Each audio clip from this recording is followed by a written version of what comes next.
It's September 13th, 2024, and we're at University Metro Station about to make our way to Overtown to ride Tri-Rail's new extension. On January 13th, 2024, the long-awaited Miami Central extension opened on Tri-Rail, connecting the Tri-Rail system to downtown Miami directly. Taking Metrorail there is the easiest way to get there, so that's what I'll be doing today. It's been a long time since I've ridden the Metrorail, so I'll be taking one of the few rides I've taken on the newer Hitachi cars.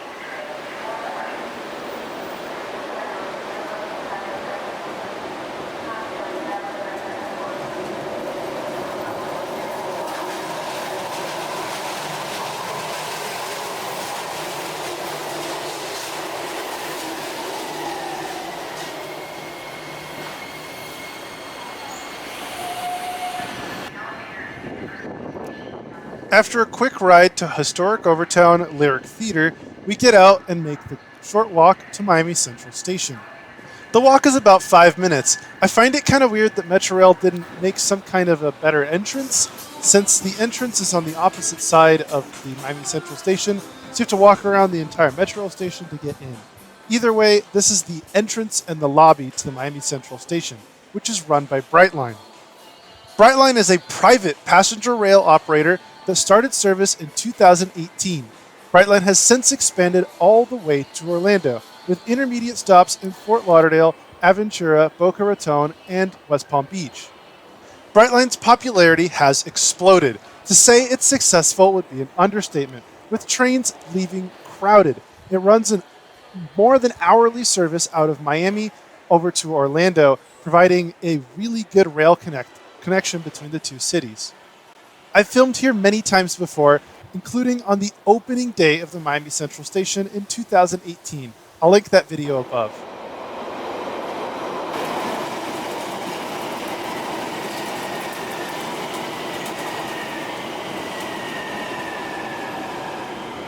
We make our way to the second floor of the station, then up an escalator to platforms 3 and 4 used by Tri-Rail. On the Tri-Rail platform, there's a ticket machine. Today we'll be going up to Fort Lauderdale and then coming back to Miami Central. I bought an Easy Card just for the fun of it. I don't have an SFRTA Easy Card, I've only ever had a Miami-Dade Transit one. The SFRTA Easy Card has a palm tree on it, while the Miami-Dade Transit one historically has been green, but I'm sure it's changed. Our train awaits just behind us. Our train is Tri-Rail P628X-13 and is comprised of one Hyundai Rotem cab car and a Brookville BL36PH. The BL36PH on today's train is numbered 821 and is in the original palm tree scheme. Tri-Rail's Hyundai Rotem cars date back to 2010, while the Brookville locomotives date to 2011.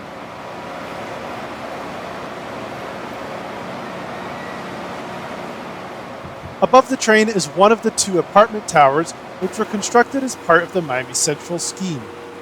On platform 3, another one-car train sits with another Hyundai Rotem, this time in the original scheme, and another Brookville locomotive. Stepping aboard the train, our train left on time at 2:05 p.m.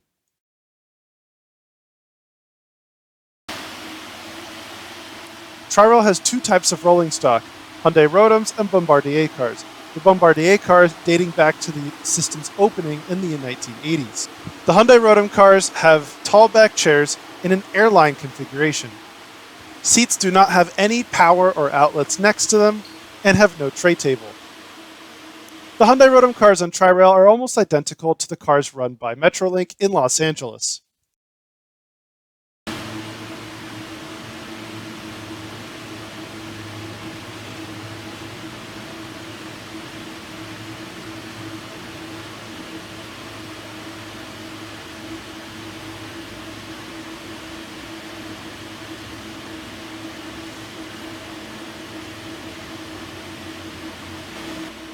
With our train departing, we can see the 2 tracks on the left being track 1 and 2 for Brightline. Brightline runs an hourly service between Miami and Orlando. Today on this train, I was one of the only people, I think there was only one other person on the train heading to Metrorail transfer station, where we'll board our mainline train, P628.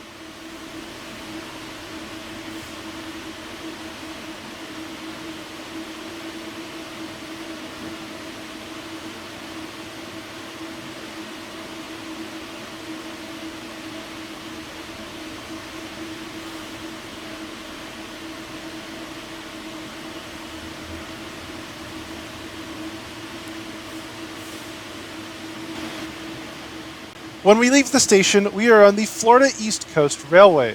The Florida East Coast Railway will take us all the way to the Iris Interlocking, which is where the CSX and the Florida East Coast meet, where we'll join the regular Tri-Rail network on the CSX.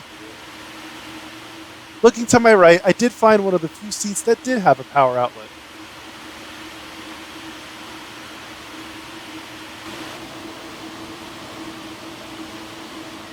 Our train then takes the left leg of the Y, separating us from the Bright Line and taking us towards Florida East Coast's Hialeah Yard. Until Tri-Rail started operations, this section of track had no passenger service. The Florida East Coast Railroad runs anywhere between 5 to 10 trains per day between Hialeah and Jacksonville.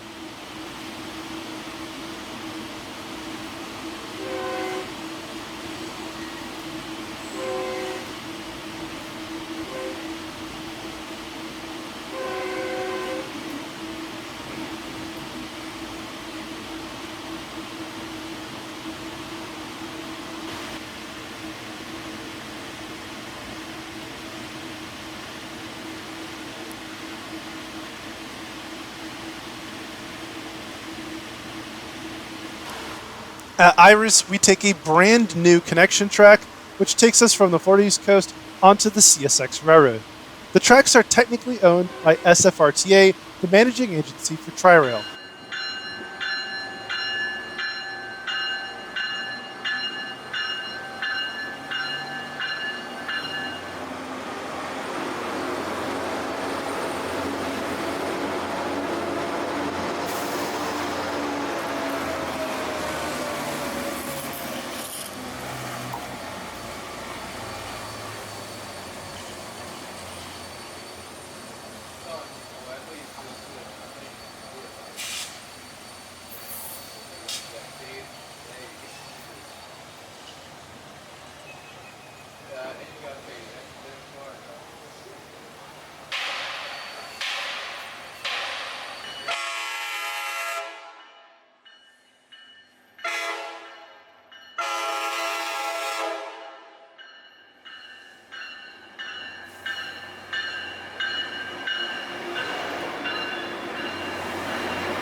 Our train, Tri-Rail P628X, pulls into Hialeah Yard, which is Tri-Rail's main maintenance facility. That allows Tri-Rail train P628, which originated at the airport, to pull in on time at 2:31 p.m. Tri-Rail P628 is an all-stop service between Miami Airport and Mangonia Park. We'll be taking it to Fort Lauderdale today, making stops at Opa-locka, Hollywood, Sheridan Street, Fort Lauderdale Airport, and Fort Lauderdale.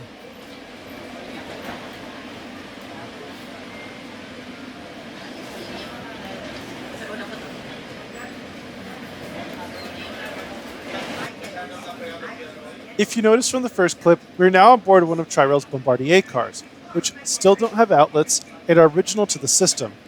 Seating is in a 2x2 configuration in a booth style, so you face the other two seats in front of you. If you noticed from the video of the train pulling in, one of the two windows on the front of the cab car was blacked out. That means that this is one of the original cab cars that came from GO Transit in the 80s, when the system was meant to be a temporary replacement for some I-95 construction that was going to block most of the highway. The system never was temporary and has been a permanent addition to the Miami-Dade Transit ecosystem ever since.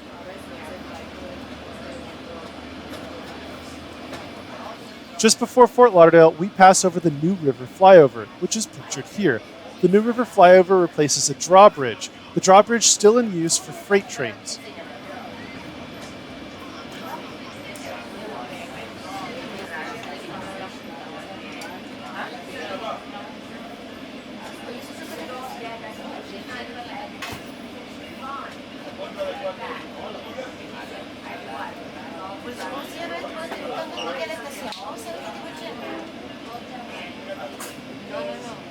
Just passing the Fort Lauderdale Yard, used by CSX locals, we arrive on time at 3:06 p.m.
After a quick trip to Wawa, we're back on board Tri-Rail P629-13 on time at 3:55 p.m. In the last two clips, you'll notice both trains P628 and P629 had Tri-Rail's F40PH locomotives pulling the trains. I got the chance to film the test trains when these locomotives arrived back from rebuild. These locomotives are original to when the system opened. Pictured in this clip is Hollywood Station. Hollywood Station used to be a spot I would frequent a lot to film Amtrak trains, especially when they had heritage units.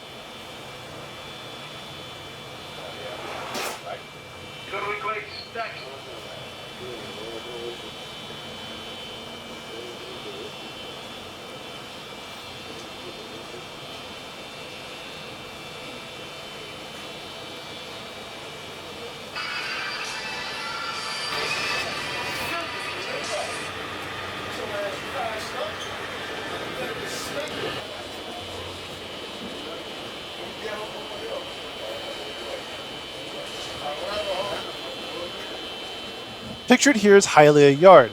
Hialeah Yard is the southern terminus for the Q453-452 trains, which run between Waycross and Miami and bring mixed freight to the southern part of Florida.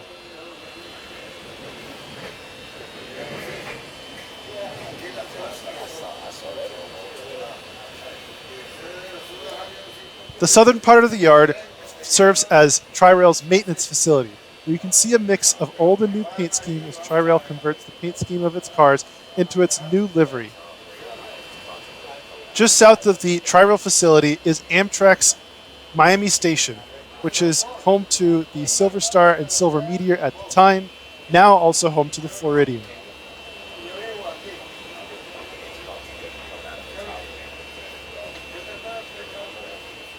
In a moment, you'll see two of the one-car trains, which usually will run the Miami Central service. But our train, P629X, will actually be pulled by a three-car train.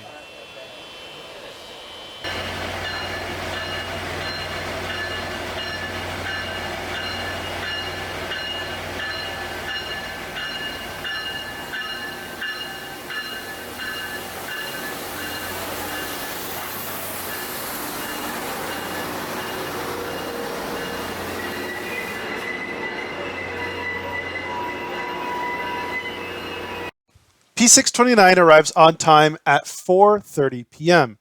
We board P629X at 4:40 p.m.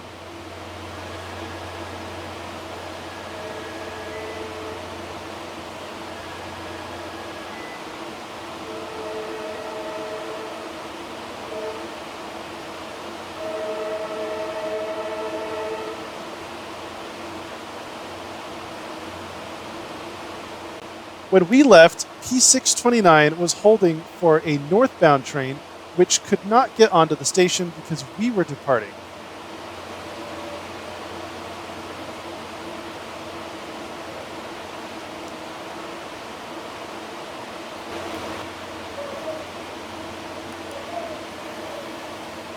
Here we get a better look of the crossover track, which was installed just for Tri-Rail to connect from the CSX onto the Florida East Coast.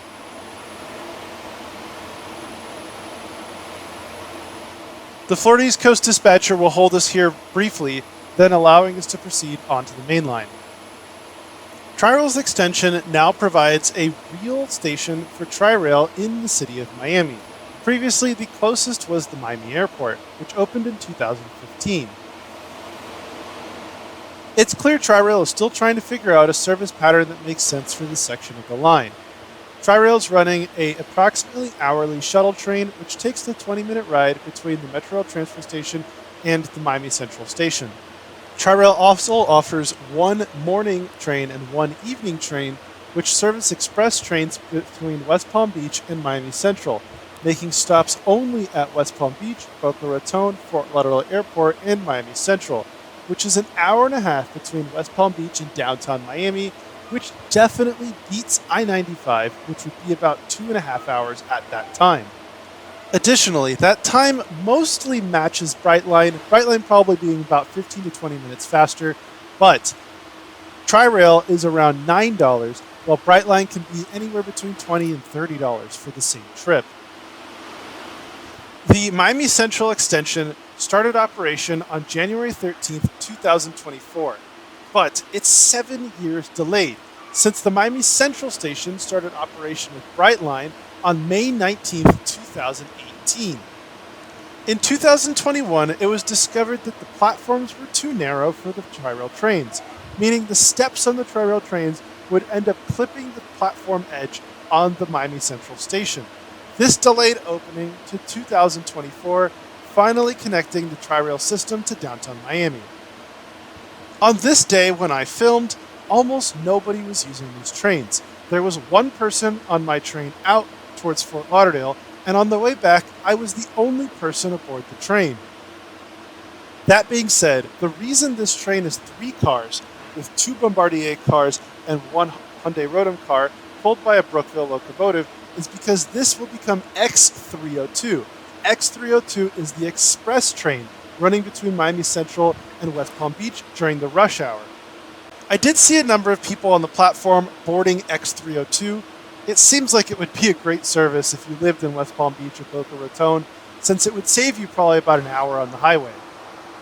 At the time of recording this video, Tri-Rail has not published ridership numbers for the extension, but I can definitely tell you that the trains are packed, because as soon as I got on the train from Metrorail transfer station to Fort Lauderdale, the train was absolutely slammed with people.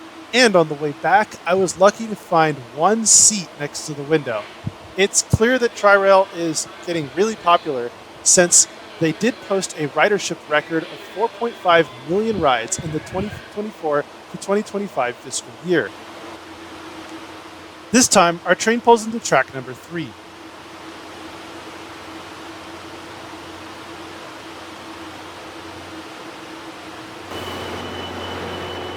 One of Brightline's Siemens Chargers and Siemens Venture sits on track number 1, as we just got off our train on track number 3. As can be seen in some of my trip reports on Brightline, the platforms are completely separated. Brightline has their own waiting area for passengers. Passengers will go through some security check and a ticketing check, then be called up to the platform to board. Tri-Rail's platforms are completely open, and they're separated from the Brightline station. This brings our ride on Tri-Rail to an end. I'm really excited to see what the future of the extension holds, although I'm disappointed that there's not a one-seat ride between West Palm Beach and the station. Getting off our train, this time we head to the southern part of the station. We got on at the northern part of the station, which is where the Brightline station is. The northern section of the station features a Tri-Rail waiting area, which is an outdoor waiting area with some unmanned ticket booths, a couple ticket machines, and a waiting screen that showed departure times. Walking to the far south end of the station, there's an escalator to get down and a connection into the Brightline parking garage. Although we started the day at the Overtown Lyric station, the Government Center station, which you can see through the windows, is actually closer to this end of the station, so we'll be taking the Metrorail from there. It's at this point where I got really lost. The Government Center station on Metrorail is a complete maze, and it's pretty difficult to find an entrance. So once I got off on the street, it took me a good while to find my way into the station. I hope you enjoyed this look at Tri-Rail's new extension into the Miami Central station. I'm really impressed with what Tri-Rail's done here, and it's great to see we finally have a connection to downtown. Thanks for watching.